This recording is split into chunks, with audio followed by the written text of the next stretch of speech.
ዘመነ ካሴ ላይ ተደጋጋሚ አደገኛ ጥቃቶች መፈጸማቸውን የተመለከተ ሚስጥራዊ መረጃ ወጥቷል። እስከ ፍጻሜው ከኛ ጋር ከሆናችሁ ተሰሙታላችሁ። የሱዳን ጦር ለኢትዮጵያ ደህንነት አስጊ መግለጫ አውጥቷል። የሱዳን ጦር በኢትዮጵያ ላይ ጥቃት ለመፈጸም መዘጋጀቱ የተሰማ ሲሆን የጦርነቱ አድማስ ወደ መላ ቀጠናው መስፋፋቱ አይቀርም ተብሏል። በዚህ ልዩ ሰበር ዜና ዝርዝር ይዘናል። ፕሬዝዳንት ኢሳያስ አፈወርቂ ለፕሬዝዳንት ሼክ መሐሙድ አጋርነታቸውን አረጋግጠዋል። በሶማሌላንድ የሀገርነት ዕውቅና ላይ ምላሽ ሰጥተዋል። ኢትዮ ቴሌኮም የዋጋ ጭማሪ ማድረጉም ተሰምቷል።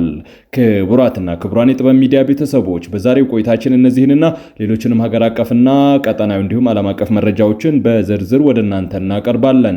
ጥበብ ሚዲያ በጋዜጠኞች የተመሰረተ ሚዛናዊና ተአማኒ መረጃዎችን በየዕለቱ የሚያደርሳችሁ ገለልተኛ የሚዲያ ተቋም ነው። ለቤቱ አዲስ የሆናችሁ ሰብስክራይብ በማድረግ የደወል ምልክቷን በማብራት የቤቱ ባል ትሆኑ ዘንድ በታላቅ ትህትና እንጋብዛለን። በቅድሚያም የዕለቱን የቢዝነስ ዘገባዎች አስቀድመን ወደ ዝርዝር ዘገባዎቹ እናልፋለን። ጥበብ ሚዲያ የህዝብ ድምጽ ነው። ዛሬ በኢትዮጵያ ንግድ ባንክ አንድ የአሜሪካን ዶላር 151 ብር ከ6 ሳንቲም ተገዝቶ 154 ብር ከ6 ሳንቲም ይሸጣል። ፓውንድ ስተርሊንግ 198 ብር ከ3 ሳንቲም ተገዝቶ 202 ብር ከ3 ሳንቲም ይሸጣል። የአውሮፓ ዩሮ 176 ብር ከ5 ሳንቲም እየተገዛ 180 ብር እየተሸጠ ሲሆን የስዊስ ፍራንክ 184 ብር ከ9 ሳንቲም ይገዛል። 188 ብር ከ6 ሳንቲም መሸጫው ነው። የኩዌት ዲናር 484 ብር ከ6 ሳንቲም ተገዝቶ 494 ብር ከ2 ሳንቲም ይሸጣል። የቻይና ዩዋን 21 ብር ተገዝቶ 21 ብር ከ4 ሳንቲም ይሸጣል። የተባበሩት አረብ ኤሚሬቶች ድርሃም 41 ብር ከ2 ሳንቲም ተገዝቶ 42 ብር ከ1 ሳንቲም የሚሸጥ ሲሆን የሳውዲ ሪያል 40 ብር ከ4 ሳንቲም ተገዝቶ 41 ብር ከ2 ሳንቲም ይሸጣል። በሳውዲ አረቢያ በአስቸጋሪ ሁኔታ ውስጥ የነበሩ 14 ጨቅላ ህፃናትን ጨምሮ ከ2000 በላይ ኢትዮጵያውያን ወደ ሀገራቸው ተመለሱ። በሳውዲ አረቢያ በአስቸጋሪ ሁኔታ ውስጥ የነበሩ 2361 ኢትዮጵያውያን ባለፈው አንድ ሳምንት ውስጥ ወደ ሀገራቸው መመለሳቸውን የሴቶችና ማህበራዊ ጉዳዮች ሚኒስቴር አሳውቋል። ዜጎቹ ወደ ሀገር ቤት የተመለሱት በሳምንቱ ውስጥ በተደረጉ 11 ዙር በረራዎች ሲሆን ከተመላሾቹ 2216 ወንዶች፣ 131 ሴቶችና 14 ጨቅላ ህፃናቶች ይገኙበታል። በተጨማሪም 117 የሚሆኑ ዕድሜያቸው ከ18 ዓመት በታች የሆኑ ታዳጊዎች መሆናቸውን የሚኒስቴር መስሪያ ቤቱ መረጃ ያመለክታል። መስከረም 5 ቀን 2018 በይፋ በተጀመረው ዜጎችን ከሳውዲ አረቢያ ወደ ሀገር ቤት የመመለስ ብሔራዊ ዘመቻ እስካሁን ድረስ ከ34537 ኢትዮጵያውያን ወደ ሀገራቸው መመለሳቸውን ሚኒስቴሩ ገልጿል። መንግስት ከሚመለከታቸው ባለድርሻ አካላት ጋር በመቀናጀት ለተመላሽ ዜጎች በአየር ማረፊያና በማቆያ ማዕከላት ተገቢውን ድጋፍና እንክብካቤ የማድረግ ከቤተሰብ የመቀላቀል ስራ በትኩረት እየሰራ እንደሚገኝም ተገልጿል። በክልሉ የሰብአዊ መብት አያያዝ ሁኔታ ማሻሻያ ያሳየ ቢሆንም ከተጠርጣሪዎችና ታራሚዎች ጋር በተያያዘ አሁንም ትኩረት የሚፈልጉ ጉዳዮች መኖራቸውን ኢሰመኮ ገለጸ። የአፋር ክልል የነዋሪዎችን ደህንነትና የሰብአዊ መብት አያያዝ ሁኔታን ለማሻሻል እያደረገ ያለው ጥረት የሚበረታታ ቢሆንም ከተጠርጣሪዎችና ታራሚዎች ጋር በተያያዘም አሁንም ትኩረት የሚፈልጉ ጉዳዮች መኖራቸውን ኢሰመኮ ገልጿል። በዚህም ከሰብአዊ መብቶች አያያዝ ሁኔታ ጋር በተያያዘ በበርካታ ጉዳዮች ማሻሻያ የታየ ቢሆንም በተለይም የተጠርጣሪዎች ማደሪያ ክፍሎች ደረጃቸውን ያልጠበቁና የታራሚዎች ክፍሎች ደግሞ የተጨናነቁ መሆናቸው የአካባቢውን የአየር ንብረት ያላገናዘበ በመሆኑ ትኩረት የሚያስፈልገው ማስተካከያ የሚሻ ጉዳይ መሆኑን ኮሚሽኑ ገልጿል። የኢትዮጵያ ሰብአዊ መብቶች ኮሚሽን ኢሰመኮ በአፋር ክልል ያለውን አጠቃላይ የሰብአዊ መብት ሁኔታ በተመለከተ ከክልሉ ርዕሰ መስተዳድርና ከሌሎች ከፍተኛ የሥራ ኃላፊዎች ታኅሳስ 9 ቀን 2018 ዓ.ም በሰመራ ከተማ ውይይት አካሂዷል። የውይይቱ ዓላማ ኢሰመኮ በክልሉ በተለያዩ ጊዜያት ባካሄዳቸው የሰብአዊ መብቶች ክትትልና የምርመራ ግኝቶች መሰረት መሻሻል የታየባቸው ተጠናክረው እንዲቀጥሉና አሳሳቢ ጉዳዮች ላይ ዳግም የእርማት እርምጃ እንዲወሰድ ያለመ መሆኑ ተገልጿል። በዚህም በክልሉ የተጠርጣሪዎች ማደሪያ ክፍሎች ደረጃቸውን ያልጠበቁ፣ የአካባቢውን የአየር ንብረት ያላገናዘቡ መሆናቸው፣ የታራሚ ክፍሎች ደግሞ የተጨናነቁ መሆናቸው እንዲሁም በፖሊስ ጣቢያዎችና በማረሚያ ቤቶች ያለው የሕክምና የምግብና የአልጋ ፍራሽ አቅርቦት በቂ አለመሆኑ ትኩረት የሚፈልጉ ማስተካከያ የሚሹ ጉዳዮች መሆናቸውን ኮሚሽኑ ባወጣው መግለጫ አመላክቷል። የማዕከላዊ ዕዝ ማሰልጠኛ ማዕከል የአቅም ግንባታ ስልጠና በመስጠት ለወራት ያሰለጠናቸው የዕዙ የስታፍ የበታች ሹሞችን አስመርቋል ሲል መከላከያ ሰራዊቱ አሳወቀ። በምረቃ ስነ ስርዓቱ ላይ የተገኙት የዕዙ ሜንቴናንስ ኃላፊ ኮሎኔል ታደለ ከበደ ዕዙ በግዳጅ ውስጥ ሆኖም የሰው ኃይሉን በስልጠና ማብቃቱ በስኬት የታጀበ የድል ጉዞ መሰናክል የማይገታው የግዳጅ አፈጻጸም እንዲኖር አስችሎታልም ብለዋል።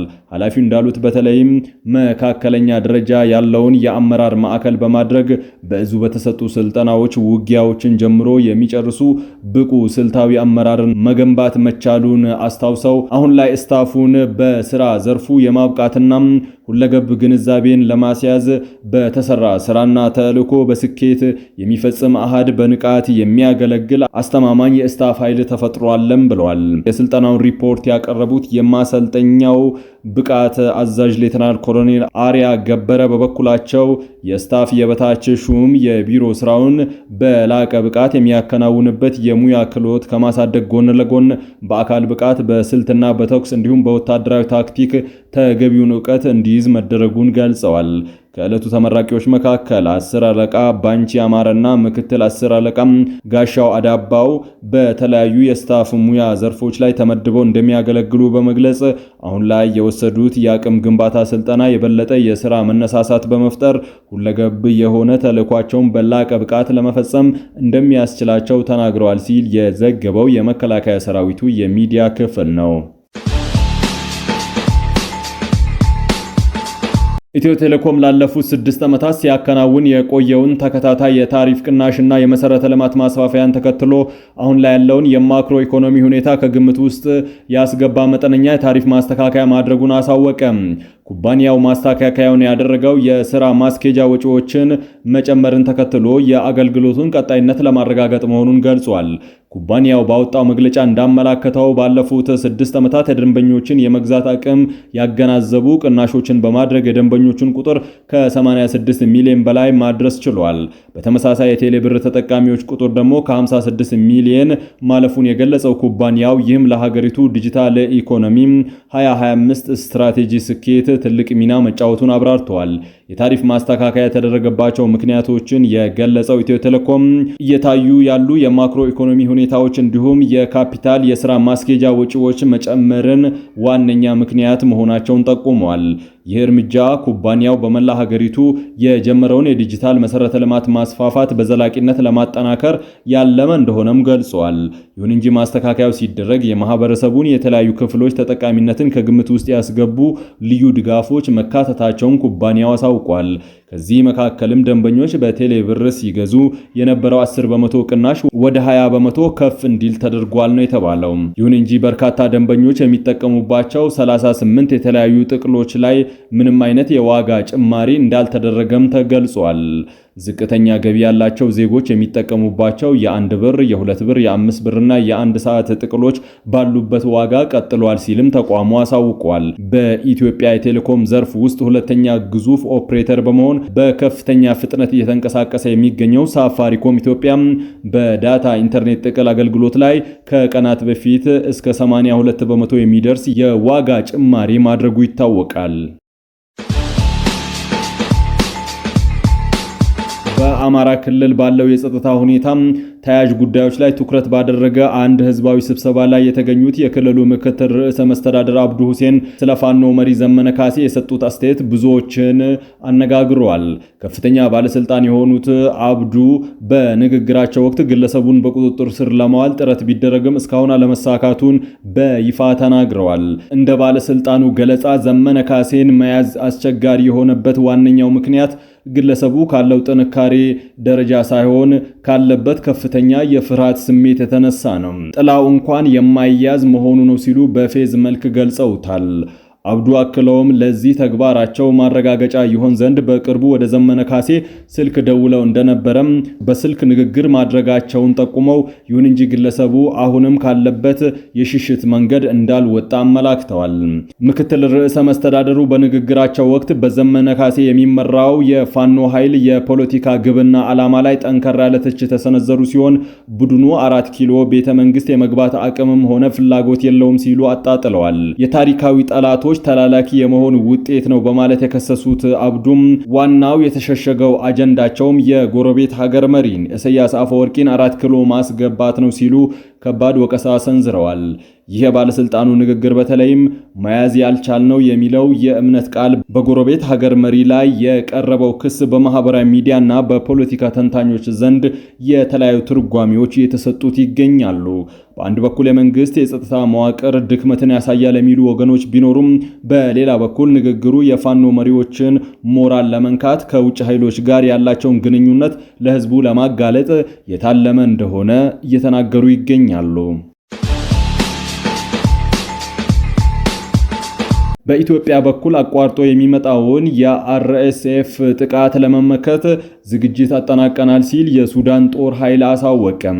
አንድ ከፍተኛ የሱዳን ጦር መኮንን ለሱዳን ትሪቡን ጋዜጣ በሰጡት መግለጫ ተቀናቃኛቸው ፈጥኖ ደራሽ ኃይል ከኢትዮጵያ ተነስቶ ጥቃት ለመፈጸም ዝግጅት እያደረገ መሆኑን ገልጸዋል። ይህ ጥቃት መነሻው ከኢትዮጵያ ድንበር አድርጎ በብሉ ናይል ግዛት ውስጥ በሚገኙ ኩምሩንና ጌሳን ከተማዎች ላይ የሚያደርግ ስለመሆኑ መረጃ ያደረሳቸው መሆኑን የጠቀሱት መኮንኑም ለዚህ ጥቃት በቂ ዝግጅት ማድረጋቸውን አሳውቀዋል።